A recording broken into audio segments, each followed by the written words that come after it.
നമസ്കാരം. തിരുവനന്തപുരത്ത് ഇപ്പോൾ പ്രവർത്തനം ആരംഭിച്ചിട്ടുള്ള വിഴിഞ്ഞം തുറമുഖം, ഈ തുറമുഖം ഇങ്ങനെ ഒരു പദ്ധതിയുടെ ആവശ്യകത ഇതെല്ലാം ചൊല്ലി കേരളം അല്ലെങ്കിൽ കേരളത്തിലെ വികസന പ്രേമികളായ അല്ലെങ്കിൽ വികസനം കൊതിക്കുന്ന ജനസമൂഹം ഏതാണ്ടൊരു 4 പതിറ്റാണ്ടെങ്കിലും സമരം ചെയ്തിട്ടുണ്ടാവും.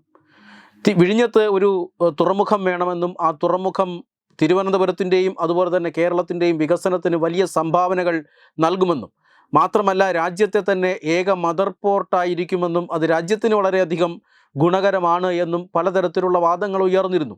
പക്ഷേ അപ്പോഴെല്ലാം വിഴിഞ്ഞം പദ്ധതിയെ ആരോ തടസ്സപ്പെടുത്തിക്കൊണ്ടേയിരുന്നു.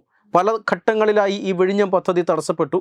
ഒടുവിൽ പ്രധാനമന്ത്രിയായി നരേന്ദ്രമോദി അധികാരത്തിൽ വന്നതിന് ശേഷമാണ്, ആരാണ് കേരള മുഖ്യമന്ത്രി ആയിരുന്നു എന്നുള്ളതല്ല, പക്ഷേ ഈ ദില്ലിയിൽ സർക്കാർ മാറിയപ്പോഴാണ് എല്ലാ തടസ്സങ്ങളും നീങ്ങി വിഴിഞ്ഞം തുറമുഖം യാഥാർത്ഥ്യമായത്. സംസ്ഥാനത്ത് അധികാരത്തിലിരുന്നത് ആരാണ് എന്നല്ല, അതൊരു പക്ഷേ UDF അവകാശപ്പെടുന്നുണ്ടാകാം വിഴിഞ്ഞം അവരുടെ പദ്ധതിയാണ് എന്ന്, അല്ലെങ്കിൽ LDFും അവകാശപ്പെടുന്നുണ്ട് വിഴിഞ്ഞം അവരുടെ പദ്ധതി അല്ലെങ്കിൽ അവരുടെ കാലത്താണ് വിഴിഞ്ഞം പദ്ധതി പൂർത്തിയായത് എന്നൊക്കെ. എന്തൊക്കെയായാലും മുഖ്യമന്ത്രി പിണറായി വിജയൻ്റെ ഒരു ഫേസ്ബുക്ക് പോസ്റ്റ് അല്പസമയം മുമ്പ് വന്നിട്ടുണ്ട്. ആ ഫേസ്ബുക്ക് പോസ്റ്റിൽ പറയുന്നത് ഇങ്ങനെയാണ്: അതിവേഗം ഉയരങ്ങളിലേക്ക് കുതിക്കുകയാണ് വിഴിഞ്ഞം അന്താരാഷ്ട്ര തുറമുഖം. ഫെബ്രുവരി മാസത്തിൽ കൈകാര്യം ചെയ്ത ചരക്കിൻ്റെ അളവിൽ ഇന്ത്യയിലെ തെക്ക് കിഴക്കൻ മേഖലകളിലെ 15 തുറമുഖങ്ങളിൽ 1-ാം സ്ഥാനത്തെത്തിയിരിക്കുകയാണ് വിഴിഞ്ഞം തുറമുഖം. ട്രയൽ റൺ തുടങ്ങി 8 മാസവും കൊമേഴ്സ്യൽ ഓപ്പറേഷൻ തുടങ്ങി 3 മാസവും പിന്നിട്ട പദ്ധതിയുടെ ഈ നേട്ടം വിസ്മയകരമാണ്. ഫെബ്രുവരി മാസത്തിൽ 40 കപ്പലുകളിൽ നിന്നായി 78,833 TUE ചരക്കാണ് വിഴിഞ്ഞം അന്താരാഷ്ട്ര കണ്ടെയ്നർ ടെർമിനൽ കൈകാര്യം ചെയ്തത്. ആഗോള മാരിടൈം രംഗത്ത് വിഴിഞ്ഞത്തിൻ്റെ പ്രാധാന്യം വർദ്ധിക്കുകയാണ്. കേരളത്തിൻ്റെ വികസനത്തിൽ തുറമുഖത്തിൻ്റെ വളർച്ച മികച്ച രീതിയിൽ പ്രതിഫലിക്കുക തന്നെ ചെയ്യും. ലോകത്തെ ഏറ്റവും മികച്ച തുറമുഖങ്ങളിൽ ഒന്നാക്കി വിഴിഞ്ഞം അന്താരാഷ്ട്ര തുറമുഖത്തെ മാറ്റുന്നതിനായി നിശ്ചയദാർഢ്യത്തോടുകൂടി സർക്കാർ മുന്നോട്ട് പോകും. ഈ പോസ്റ്റ് വായിച്ചാൽ സർക്കാരിൻ്റെ അല്ലെങ്കിൽ കേരള സർക്കാർ പൊതുമേഖലയിൽ നടപ്പിലാക്കിയ ഒരു തുറമുഖമാണ് എന്ന് തോന്നും. തീർച്ചയായും അത് കേരള സർക്കാരിൻ്റെ പദ്ധതി തന്നെയാണ്. പക്ഷേ ഒരു പബ്ലിക് പ്രൈവറ്റ് പാർട്ടിസിപ്പേഷൻ എന്ന ഒരു സങ്കല്പം, ആ സങ്കല്പത്തെ നഖശിഖാന്തം എതിർക്കുന്നവരാണ് ഈ CPIMകാർ, കമ്മ്യൂണിസ്റ്റുകാർ. ആ കമ്മ്യൂണിസ്റ്റുകാരുടെ സർക്കാർ തന്നെ അല്ലെങ്കിൽ അവരുടെ മുഖ്യമന്ത്രി തന്നെ ഇപ്പോൾ അങ്ങനെ ഒരു പദ്ധതിയെ വാഴ്ത്തിപ്പാടുകയാണ്. നമുക്കറിയാം, നാവെടുത്താൽ അദാനിയെന്നും അംബാനിയെന്നും പറഞ്ഞ് അവരെ എതിർത്തുകൊണ്ടിരിക്കുന്ന അതേ സഖാക്കളുടെ ക്യാപ്റ്റൻ തന്നെയാണ് ഇപ്പോൾ അംബാനിയുടെ ഈ പദ്ധതിയെ പുകഴ്ത്തി പറഞ്ഞിരിക്കുന്നത്.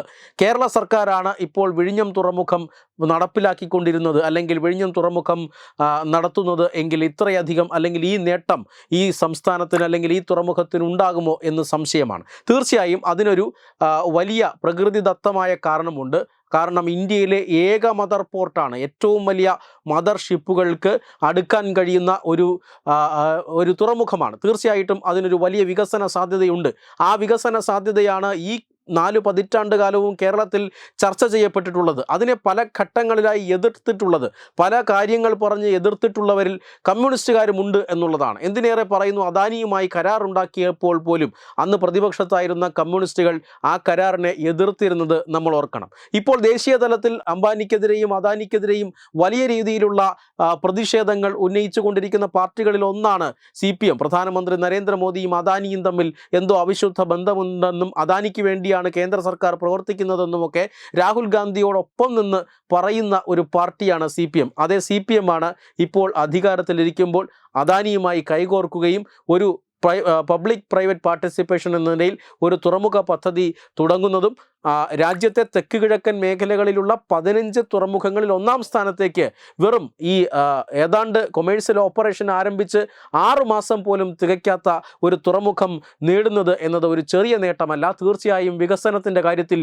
ഇനിയും വിഴിഞ്ഞത്തിന് അത്ഭുതങ്ങൾ കാട്ടാനാകുമെന്ന കാര്യത്തിൽ തർക്കമൊന്നുമില്ല. അതിന് വളരെ പ്രധാനമായും നമ്മൾ ചെയ്യേണ്ടത്, ഇത്തരം എത്ര പദ്ധതികളെ നമ്മൾ എതിർത്തുകൊണ്ടിരുന്നു. സ്വകാര്യ മേഖലയെന്നും കുത്തക മുതലാളിയെന്നും തൊഴിൽ സംരക്ഷണവും തൊഴിലാളി സ്നേഹവും ഒക്കെ പറഞ്ഞ് എത്ര പദ്ധതികളാണ് നമ്മൾ ഈ കേരളത്തിൽ നിന്നും ആട്ടിപ്പായിച്ചത്. ഇപ്പോഴിതാ ഈ പദ്ധതി 6 മാസം കൊണ്ട് തന്നെ കാട്ടിത്തരുന്ന അത്ഭുതം ഇതാണ്. ഇനിയും അധികം അത്ഭുതങ്ങൾ വിഴിഞ്ഞത്ത് സംഭവിക്കാനിരിക്കുന്നു. മദർ ഷിപ്പുകൾ അവിടെ വരികയും ആ വലിയ കപ്പലുകളിൽ നിന്നും ഇപ്പോൾ തുറമുഖത്ത് ചരക്ക് ഇറക്കി തുറമുഖത്ത് നിന്നും ചെറിയ കപ്പലുകൾ വന്ന് ആ ചരക്ക് തിരികെ കൊണ്ടുപോകുന്ന അല്ലെങ്കിൽ മറ്റ് സ്ഥലങ്ങളിലേക്ക് കൊണ്ടുപോകുന്ന പ്രവർത്തനം പ്രവർത്തനം മാത്രമാണ് അവിടെ നടക്കുന്നത്. ഈ വിഴിഞ്ഞം തുറമുഖത്തേക്ക് കേരളത്തിൻ്റെ പല ഭാഗങ്ങളിൽ നിന്നും കണ്ടെയ്നറുകൾ എത്തുകയും അല്ലെങ്കിൽ വിഴിഞ്ഞം തുറമുഖത്ത് വരുന്ന കണ്ടെയ്നറുകൾ തുറമുഖത്തിൻ്റെ പുറത്തേക്ക് കേരളത്തിൻ്റെ പല ഭാഗങ്ങളിലേക്കും പോകുന്ന സാഹചര്യം കൂടി വരാനുണ്ട്. അത് തീർച്ചയായും കേരളത്തിൻ്റെ വ്യവസായ വികസനത്തെ ശക്തമാക്കുമെന്ന കാര്യത്തിൽ തർക്കമില്ല. പക്ഷേ ഇപ്പോഴും വിഴിഞ്ഞം തുറമുഖത്തെ അക്കോമഡേറ്റ് ചെയ്യാനുള്ള അടിസ്ഥാന സൗകര്യങ്ങൾ തിരുവനന്തപുരത്ത് ഒരുങ്ങിയിട്ടില്ല എന്നോർക്കണം. റിംഗ് റോഡ് അടക്കമുള്ള പദ്ധതികൾ വലിയ കാലതാമസത്തോടുകൂടി ഇഴഞ്ഞു നീങ്ങുകയാണ്. ഒരു മുഖ്യമന്ത്രി എന്ന നിലയിൽ ഇത്തരം കാര്യങ്ങളിലാണ് അദ്ദേഹം ശ്രദ്ധ പതിപ്പിക്കേണ്ടത്. അദാനിയുടെ മാനേജ്മെൻറ്റ്, അദാനിയുടെ ഒരു സ്ട്രാറ്റജി, ഇതെല്ലാം കൊണ്ട് ഉണ്ടായ ഒരു നേട്ടത്തെ ഇങ്ങനെ സർക്കാരിൻ്റെ നേട്ടമാക്കി പെരുപ്പിച്ച് കാണിക്കുകയല്ല വേണ്ടത്. എന്തായാലും മാതൃകാപരമായ ഒരു പദ്ധതി തന്നെയാണ് വിഴിഞ്ഞത്ത് വന്നിട്ടുള്ളത്. വിഴിഞ്ഞം ഉയരങ്ങളിലേക്ക് പോകുമെന്ന കാര്യത്തിൽ തർക്കമൊന്നുമില്ല.